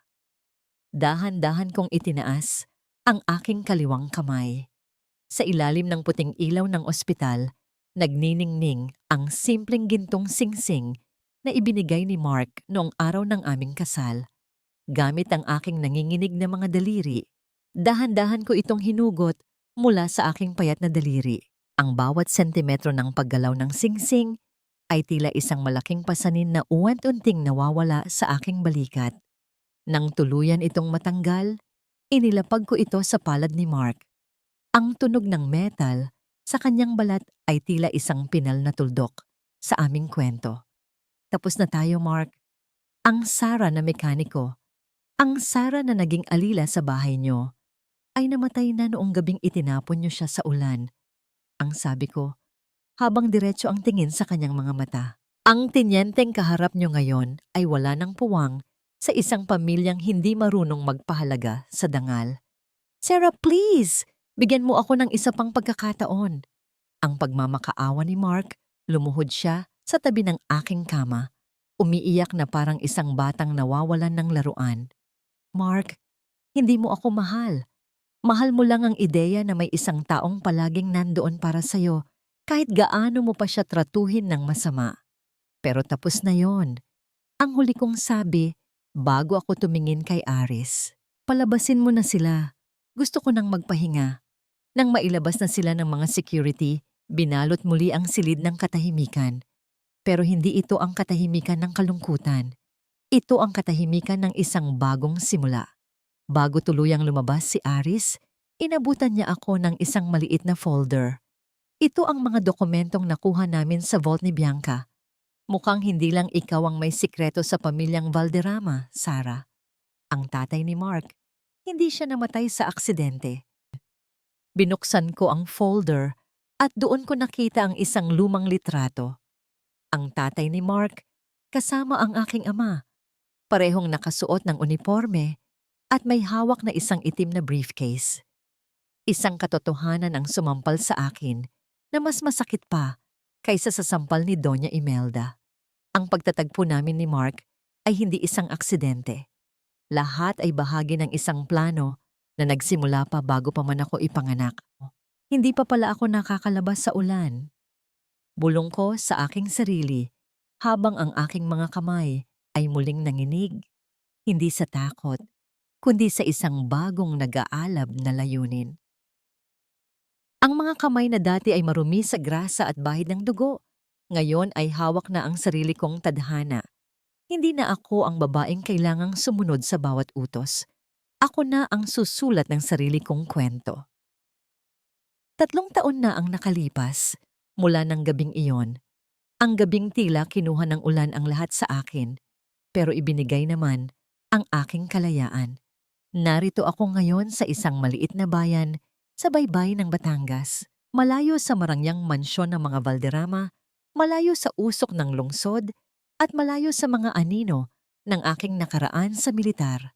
Dito, ang tanging naririnig ko ay ang banayad na hampas ng mga alon sa pampang at ang ritmo ng aking sariling paghinga. Binuksan ko ang pintong bakal ng aking talyer, ang Sarah's Marine at Motor Works. Hindi ito kasing laki ng mga syong sa Maynila, pero bawat gamit dito, mula sa pinakamaliit na tornilyo hanggang sa malalaking hydraulic lift, ay pinaghirapan ko. Hindi ako tumanggap ng kahit isang sentimo mula kay Mark. Ang bawat patak ng pawis ko sa pagtatrabaho bilang freelance mechanic sa mga pier noong unang taon ko, ay itinago ko para mabuo ang lugar na ito. Hinaplos ko ang isang lumang makina ng bangka na kasalukuyan kong kinukumpuni. Nararamdaman ko ang lamig ng bakal sa aking mga daliri. Ang aking mga kamay ay may mga bago ng paltos, pero ang mga ito ay medalya ng aking pagsisikap, hindi ng aking pagtitiis. Ang bawat galos ay hindi na sumasakit. Ang mga ito ay naging bahagi na ng aking balat, tila mga guhit ng mapa patungo sa aking tagumpay. Ate Sarah, may dumating pong bagong customer. Mukhang importante po. Ang tawag ni Elena, isang batang babaeng tinulungan ko noong siya ay palaboy sa kalsada. Ngayon, siya na ang aking kanang kamay at tinuturuan ko ng sining ng mekanika. Tumingin ako sa labas. Isang mamahaling SUV ang nakaparada, tila isang itim na dambuhala sa gitna ng aking simpleng bakuran. Bumaba ang isang lalaking naka-Amerikana, pero hindi si Mark. Ito ay si Attorney Santos, ang abogado ng isang malaking kumpanya ng logistics sa bansa. Miss Sarah, o dapat ba kitang tawaging tinyente? Ang bati niya na may kasamang magalang na yuko. Nakarating sa amin ang balita tungkol sa disenyo mo ng eco-engine para sa mga bangka. Ang aming kliyente ay interesadong bilhin ang patent nito sa halagang hindi mo matatanggihan. Kinuha ko ang isang basahan at dahan-dahang pinunasan ng grasa sa aking mga kamay bago siya harapin. Tumingin ako sa malawak na dagat. Naalala ko nung sinasabi ni Doña Imelda na ang talino ko ay pangbasura lang. Attorney Santos, ang aking gawa ay hindi para sa pinakamataas na bidder. Ito ay para sa mga mangingisda dito na hindi kayang bumili ng mahal na gasolina. Hindi pera ang kailangan ko, kundi ang kasiguraduhan na makikinabang ang mga taong tulad ko. Tumango ang abogado, bakas ang paghanga sa kanyang mga mata. Gaya nga ng sabi nila, mahirap talagang baliin ang isang babaeng binuo ng apoy. Habang nag-uusap kami, hindi ko maiwasang maisip ang folder na ibinigay ni Major Aris 3 taon na ang nakakaraan. Ang sikretong itinatago ng aking ama at ng tatay ni Mark tungkol sa Project Alab ay nananatiling nakabaon sa aking isipan. Ang proyektong iyon ay hindi pala tungkol sa sandata, kundi tungkol sa isang revolusyonaryong pinagmumulan ng enerhiya na kayang baguhin ang buong bansa. Iyon ang dahilan kung bakit kami pinatay noon. At iyon ang dahilan kung bakit kailangan kong maging matagumpay para protektahan ang pamana ng aking ama.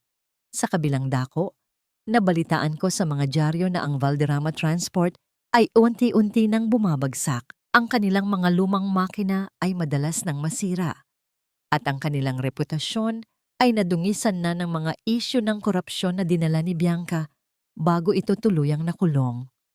Si Mark ay tila naging isang anino na lamang ng kanyang dating sarili.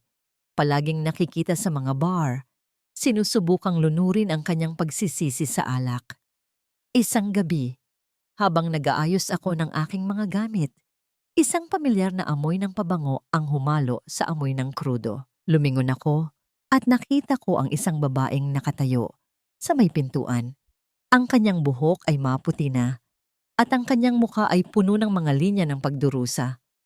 Sarah! Ang mahinang tawag ni Doña Imelda. Wala na ang kanyang mga mamahaling seda. Suot niya ay isang simpleng duster at ang kanyang mga mata ay walang bakas ng dating kayabangan. Nandito ako, hindi para humingi ng pera. Nandito ako para ibigay ang huling hiling ng aking asawa bago siya mawala. Isang liham na para sa iyong ama. Inabubot niya sa akin ang isang kupas na sobre na may selyo ng militar. Hindi ko ito binuksan noon dahil sa takot. Pero ngayong wala na kaming kumpanya, wala na kaming yaman. Ito na lang ang tanging maibibigay ko para pawiin ang hiya ko sa iyo. Binuksan ko ang liham sa harap niya. Habang binabasa ko ang bawat salita, naramdaman ko ang panlalamig ng aking buong katawan. Hindi aksidente ang pagkikita namin ni Mark. Hindi rin ito simpleng plano ng mga magulang namin. Ang aking ama ay buhay pa nung ikinasal kami. At ang kasal na yon ang siyang tanging paraan para manatili siyang ligtas sa kamay ng mga traidor sa gobyerno. Nasaan siya, Imelda? Ang sigaw ko, ang aking tinig ay umalingaw-ngaw sa tahimik na gabi habang ang tunog ng isang paparating na helicopter ay nagsimulang gumitla sa kapayapaan ng dalampasigan. Akala ko ay tapos na ang ulan, pero tila ang langit ay may iba pang plano para sa akin. Hindi pa pala sapat ang 3 taon na katahimikan para ibaon ang isang nakaraang nakasulat sa dugo at mga lihim. Ang malakas na hangin mula sa propeller ng helicopter na dahan-dahang bumababa sa tapat ng aking talyer ay tila gustong tangayin ang bubong ng aking munting kaharian. Ang mga alikabok at tuyong dahon ay sumasayaw sa paligid. Lumilikha ng isang malupit na buhawi na nagpasinghap kay Doña Imelda. Napakapit siya sa aking braso. Ang kanyang nanginginig na mga daliri ay bumaon sa aking balat. Isang haplos na dati ay puno ng puot, pero ngayon ay puno ng paghingi ng saklolo. Nakatayo lang ako roon, matuwid ang tindig, hinahayaan ng marahas na hangin na humampas sa aking mukha. Ang aking suot na t-shirt na may mantsa ng grasa ay sumasabay sa galaw ng hangin. Pero ang aking mga paa ay matibay na nakabaon sa buhanginan. Tumingin ako sa itim na dambuhala na unti-unti nang lumalapag. Sa gilid nito ay may isang sagisag na pamilyar sa akin, isang agila na may hawak na espada. Ang simbolo ng intelligence unit kung saan ako dating naglingkod.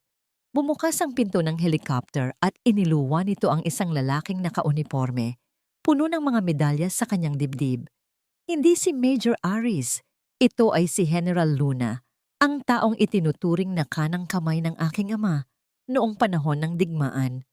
Teniente Sara, ang bati niya nang makalapit siya. Ang kanyang boses ay tila ang dagundong ng papalapit na bagyo. Matagal ka naming hinanap. Ang Project Alab ay nanganganib at ikaw lang ang tanging nakakaalam kung nasaan ang huling bahagi ng puzzle na iniwan ng iyong ama. Tumingin ako sa aking mga kamay. Ang mga kamay nakakamit lang ng tagumpay sa paggawa ng isang makina para sa mga mangingisda. Napagtanto ko na ang talinong ibinigay sa akin ng aking ama ay hindi lang para sa digmaan, kundi para sa pagbuo. General, ang tenyente ay matagal nang nagretiro. Ang sagot ko'y malinaw at kontrolado.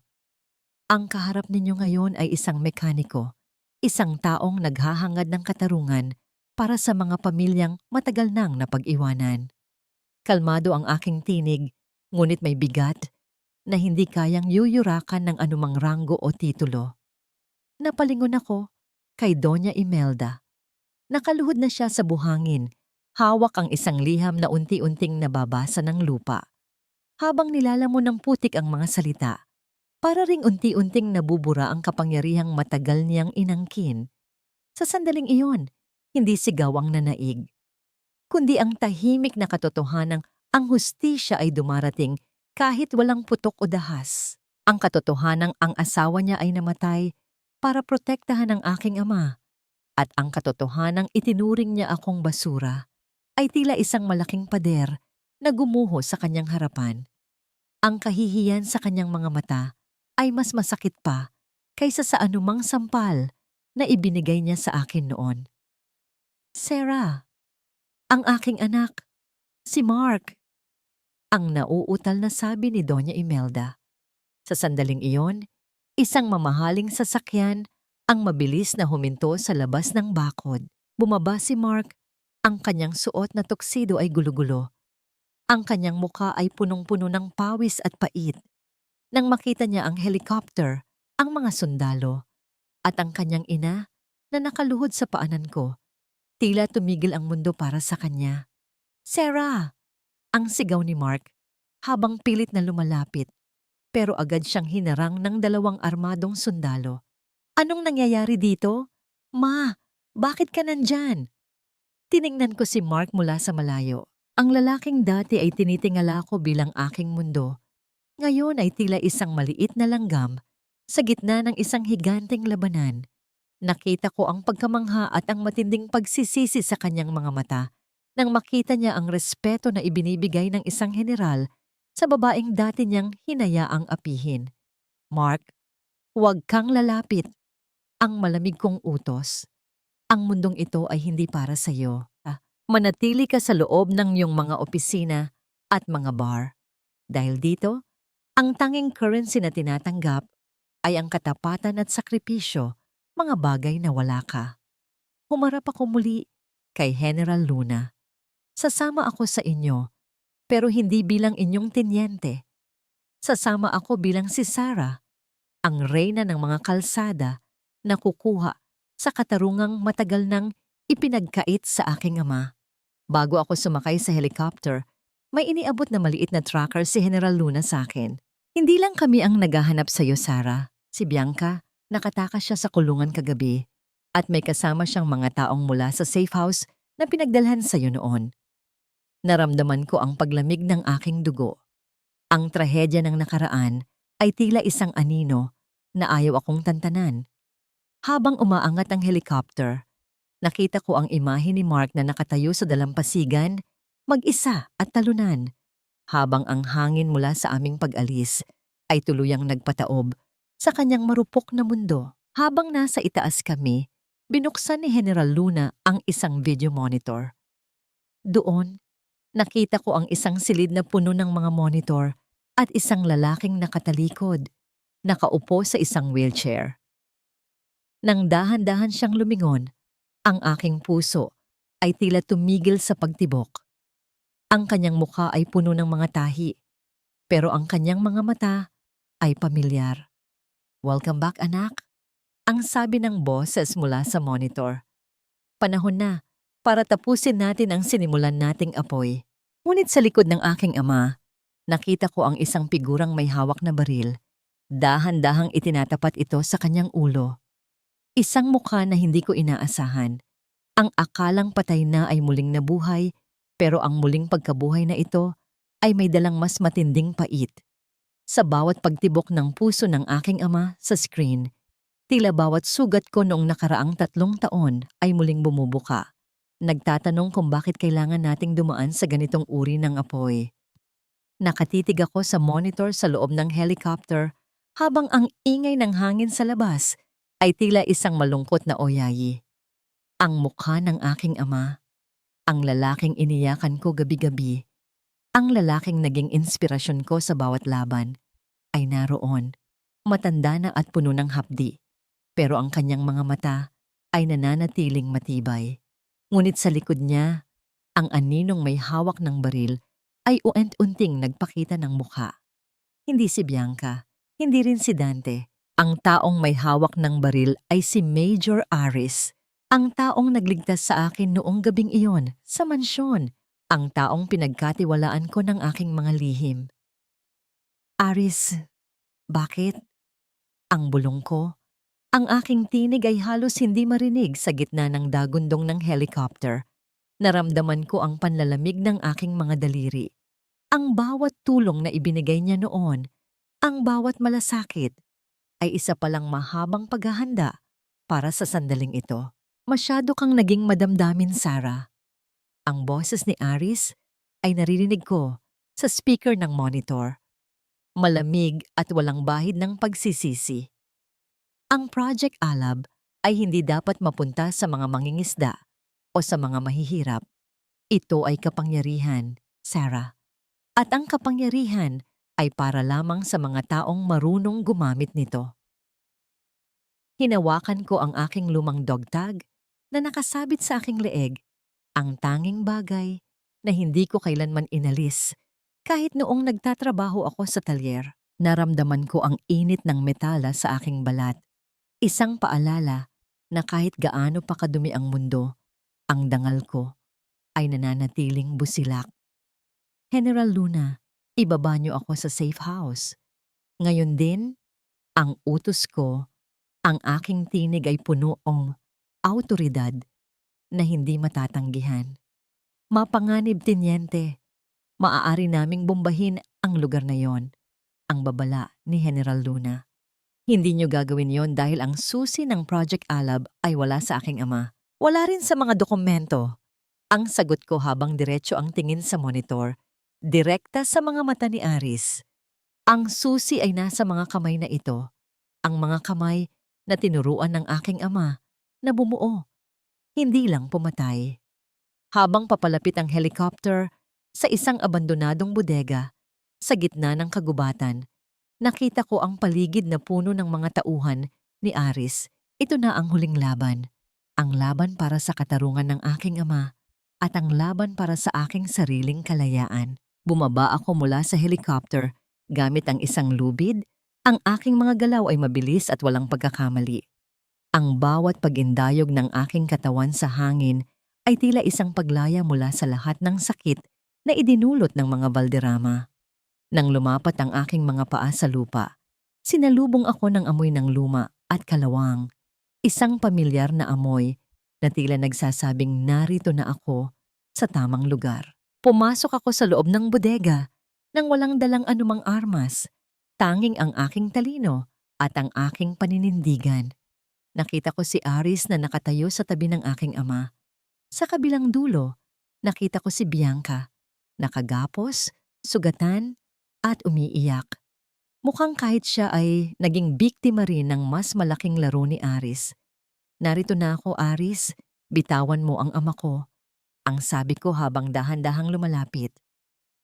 Ang formula, Sarah. Ibigay mo sa akin ang huling sequence ng enerhiya at hahayaan ko kayong mabuhay. Ang utos ni Aris. Tiningnan ko ang aking ama. Ngumiti siya sa akin. Isang ngiting puno ng pagmamalaki sa kabila ng panganib. Huwag, Sarah. Huwag mong ibigay sa kanila ang pangarap ng ating bayan, ang mahinang sabi ng aking ama. Sa gitna ng tensyon, napansin ko ang isang maliit na peklat sa leeg ni Aris. Isang markang katulad ng sa tatay ni Mark. Isang nakapangingilabot na hinala ang pumasok sa aking isipan. Hindi lang sila magkasama sa trabaho noon. Si Aris ay ang nawawalang kapatid ni Mark na matagal nang itinuring na patay ng pamilya Valderrama. Nanginig ang aking mga kamay, hindi dahil sa takot, kundi dahil sa tindi ng plot twist na ito. Ang pamilyang pumatay sa aking katahimikan ay ang pamilya ring nagtaksil sa kanilang sariling dugo. Biglang bumukas ang malaking pinto ng bodega at pumasok si Mark, hingal na hingal, at may hawak na baril. Aris! Tama na! Ang sigaw ni Mark. Alam ko na ang lahat. Alam ko na kung sino ka talaga. Itinutok ni Aris ang baril kay Mark. Pagkatapos ay sa aking ama. At huli ay sa akin. Isang masayang reunion ng pamilya. Hindi ba? Ang panunuyan ni Aris habang dahan-dahang hinihila ang gatilyo. Pumutok ang baril. Ngunit bago pa man tumama ang bala, isang anino ang tumalon sa harap ko. Ang katahimikan ng bodega ay nabasag ng isang marahas na tunog ng pagbagsak ng katawan sa malamig na semet. Sa dinami-dami ng sugat na tinahi ko sa aking puso, ang huling tahi ay ang pinakamasakit. Ngunit sa bawat patak ng dugo sa sahig ng bodegang ito, tila unt-unting nahuhugasan ang huling bakas ng puot na matagal kong dinala. Ang nakabibinging putok ng baril ay tila nagpatigil sa takbo ng oras. Hindi ako ang natumba, hindi rin ang aking ama. Sa aking harapan, dahan-dahang bumagsak si Mark. Ang kanyang tuxedo ay mabilis na nabahiran ng kulay pulang likido na tila isang mapait na rosas na bumubuka sa gitna ng semento. Ang kanyang mga mata ay nananatiling nakatingin sa akin, hindi puno ng takot, kundi puno ng isang uri ng kapayapaan na ngayon ko lang nakita sa kanya. Mark! Ang ngiyaw ni Doña Imelda, nakabubukas lang ng pinto. Ang kanyang boses ay tila isang hotang hayop na naglulupasay sa sakit. Nabitawan ni Aris ang kanyang baril. Ang kanyang kamay ay nanginginig habang nakatingin sa kapatid na binaril niya. Hindi ko sinasadya. Mark, bakit ka humarang? Ang nauutal niyang sigaw bago siya mabilis na dinaluhong at pinadapa ng mga tauhan ni General Luna. Ang tunog ng mga posas na ikinakabit sa kanyang mga kamay ay tila isang pinal na hatol sa isang pamilyang winasak ng sarili nilang pagkaganid. Mabilis akong lumuhod sa tabi ni Mark. Hinawakan ko ang kanyang ulo at naramdaman ko ang init ng kanyang dugo sa aking mga palad. Ang ulan sa labas ay tila huminto na at ang tanging naririnig ko na lang ay ang mahina at mabilis na paghinga ni Mark. Sarah! Mahina niyang tawag. Ang kanyang boses ay tila isang hanging naglalaho. Sa wakas, nagawa ko ring protektahan ka, patawad, sa lahat ng pagkaduwag ko. Hinawakan ko ang kanyang kamay. Ang kamay na 3 taon kong hinawakan bilang asawa. Ang kamay na binitawan ko noong gabing itinapon nila ako sa ulan. Ngayon, sa gitna ng kamatayan, naramdaman ko ang katotohanang matagal niyang itinago. Huwag ka nang magsalita, Mark. Sapat na ito. Sapat na ang ginawa mo. Ang bulong ko habang ang aking mga luha ay pumapatak sa kanyang mukha. Hindi ito luha ng pag-ibig na nais bumalik, kundi luha ng pagpapatawad na matagal nang naghihintay na mapakawalan. Dahan-dahanan siyang ipinatong sa stretcher ng mga medic. Habang inilalabas siya ng bodega, lumingon ako sa aking ama. Maingat siyang inakay ni General Luna patungo sa akin. Ang aming unang yakap pagkatapos ng maraming taon ay amoy ng alikabok, pawis at kalayaan. Tapos na, Sarah. Ang apoy ng Project Alab ay hindi na gagamitin sa kasamaan. Ito ay magiging liwanag na para sa ating lahat, ang sabi ng aking ama. Ang kanyang boses ay tila isang matibay na haligi sa gitna ng gumuho kong mundo. Lumipas ang mga buwan. Ang katarungan ay dahan-dahang gumulong. Si Aris at Bianca ay naharap sa mga kasong hindi na nila matatatakasan. Ang Valderrama Transport ay tuluyan ng idineklara na bangkarote. Pero sa ilalim ng bagong pamamahala ng aking kumpanya, ang mga empleyado ay hindi nawalan ng trabaho. Ang reyna ng mga kalsada ay hindi lang naging titulo sa akin. Ito ay naging simbolo ng pag-asa para sa bawat babaeng minaliit at itinapon. Nakatayo ako sa gitna ng aking bagong opisina, tinitingnan ang malawak na skyline ng lungsod. Ang aking suot ay isang maayos na corporate attire. Pero ang aking mga kamay ay mayroon pa ring maliliit na bakas ng grasa. Isang paalala na hindi ko kailanman kakalimutan kung saan ako nanggaling. Bumukas ang pinto at pumasok si Doña Imelda. Wala na ang kanyang kayabangan. Nakaupo siya sa isang wheelchair, inaalagaan ang kanyang sarili pagkatapos ng isang stroke na nagpahina sa kanyang katawan. "Sarah, salamat sa pagbisita sa amin sa ospital," ang mahina niyang sabi. Si Mark, nakakalakad na siya ng bahagya, pero sabi niya, hindi na raw siya babalik sa kumpanya. Gusto na lang niyang magturo sa mga bata sa probinsya. Mabuti iyon para sa kanya, Doña Imelda. Ang sagot ko na may kasamang magalang na ngiti. Ang bawat isa sa atin ay kailangang mahanap ang sarili nating daan patungo sa paghilom. Hindi mo ba talaga siya babalikan? Ang tanong niya. Ang kanyang mga mata ay puno ng pag-asa. Humarap ako sa bintana, tinitingnan ang papalubog na araw. Ang pagpapatawad ay hindi laging nangangahulugan ng pagbabalik sa dati. Pinatawad ko na kayo dahil gusto kong lumakad ng walang bitbit na mabigat na pasanin. Pero ang buhay ko ngayon, ito ay para sa akin, para sa aking ama, at para sa mga taong naniniwala sa aking kakayahan. Ang Sarah na kilala niyo noon ay wala na. Ang Sarah na nasa harap niyo ngayon ay malaya na. Habang paalis si Doña Imelda, may iniwan siyang isang maliit na susi sa aking lamesa. Ito ang susi sa lumang talyer ng tatay mo. May iniwan siyang isang huling proyekto doon na hindi pa natatapos. Sabi ni Mark, ikaw lang daw ang makakaunawa kung paano ito bubuhayin. Naramdaman ko ang mabilis na pagtibok ng aking puso. Ang paglalakbay ng isang mekaniko ay tila hindi pa tapos. Sa bawat makina na aking inaayos, may isang bahagi ng aking kaluluwa na muling nabubuo.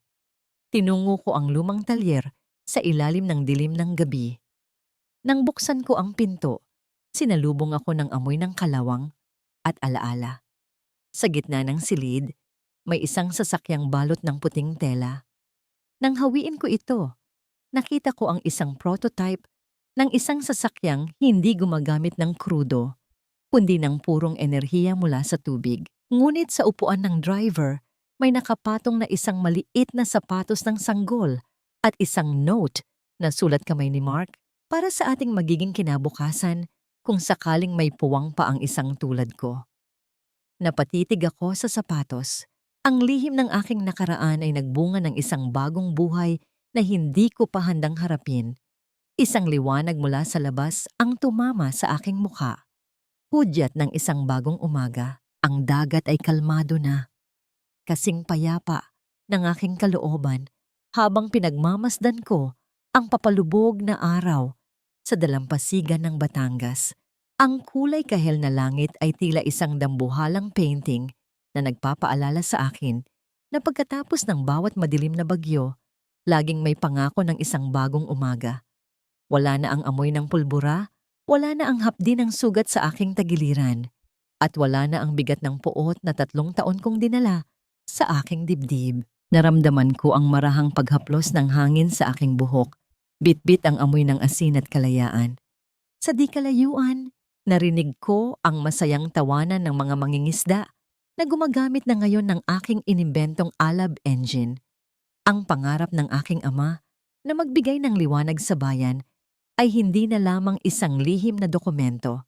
Ito ay naging realidad na nagbibigay ng pagkain sa mesa ng libu-libong pamilya. Ate Sarah, handa na po ang mga dokumento para sa pagbubukas ng ating bagong training center para sa mga kababaihan. Ang masayang balita ni Elena habang lumalapit sa akin. Ngumiti ako sa kanya, isang nangiting hindi na pilit, kundi mula sa kaibuturan ng aking puso. Salamat, Elena. Siguraduhin nating lahat ng gustong matuto, mula sa pag-aayos ng makina hanggang sa pamumuno ng negosyo ay may puwang sa atin. Walang babaeng dapat makaramdam na sila ay basura dahil lang sa kanilang kalagayan sa buhay. Tiningnan ko ang aking mga kamay. Mayroon pa ring maliliit na peklat mula sa nakaraan, pero ngayon, ang mga ito ay hindi na tanda ng sakit, kundi tanda ng tagumpay. Ang mga kamay na ito ang nagbuo ng isang imperyo mula sa wala. Ang mga kamay na ito ang nagligtas sa aking ama. At ang mga kamay na ito ang siyang humahawak ngayon sa munting palad ng aking anak. Mama, look, ang ganda ng sunset, di ba? Ang masayang sabi ng munting si Gabriel. Sa kanyang mga mata, nakikita ko ang lahat ng katapatan at pag-asang minsang ipinagkait sa akin ng mundo. Siya ang aking pinakamahalagang proyekto, ang buhay na nagpaalala sa akin na ang bawat paghihirap ko ay may katuturan. Sa paghawak ko sa kanyang kamay, naramdaman ko ang tunay na katarungan. Hindi ito nanggaling sa pagpapakulong sa aking mga kaaway, kundi sa kakayahan kong bumuo ng isang buhay na malayo sa takot at puno ng pagmamahal. Lumingon ako sa gawing itaas ng burol kung saan nakatayo ang aming bagong tahanan. Doon, nakita ko si Papa na nakaupo sa veranda, kasama si Doña Imelda. Sa kabila ng lahat, pinili kong bigyan ng puwang ang matanda sa aming buhay, hindi bilang isang amo, kundi bilang isang lola na naghahanap ng kapatawaran sa kanyang huling mga sandali. Nakita ko kung paano niya dahan-dahang sinusubuan ng prutas ang aking ama. Isang simpleng eksena ng pagpapakumbaba na kailanman ay hindi ko inakalang masasaksihan. Ang kanilang pagkakaibigan ay naging simbolo ng paghilom ng dalawang pamilyang pinag-ugnay ng trahedya at pinagbuklod ng kapatawaran. Si Mark naman ay nananatili sa malayo, sa isang maliit na paaralan sa kabilang isla. Nagpapadala siya ng mga liham para kay Gabriel, mga kwento tungkol sa kanyang mga tinuturuang bata at ang mga aral na natututunan niya sa gitna ng pagiging payak. Hindi kami nagkabalikan bilang mag-asawa at alam naming dalawa na iyon ang pinakamainam na desisyon. Ang pag-ibig ay hindi laging kailangang magtapos sa isang kasal. Minsan, ang pinakamataas na anyo ng pag-ibig ay ang pagpapakawala sa isa't isa upang mahanap ang kani-kanilang kapayapaan. Tumingin ako muli sa dagat kung saan ang mga bangkang may disenyong alab ay tila mga bituing naglalayag sa tubig. Ang bawat makinang umuugong ay tinig ng aking tagumpay. Ako si Sarah, ang babaeng itinapon sa ulan, ang mekanikong minaliit, at ang sundalong pinagtaksilan. Pero higit sa lahat, ako ang babaeng nagtagumpay na ayusin ang sarili niyang buhay nang walang tulong ng sino mang lalaki. Sa dinami-dami ng bagyong sinuong ko, hindi ko kailanman inisip na ang pinakamagandang bahagi ng aking kwento ay hindi ang paghihiganti, kundi ang pagyakap sa aking sariling kalakasan.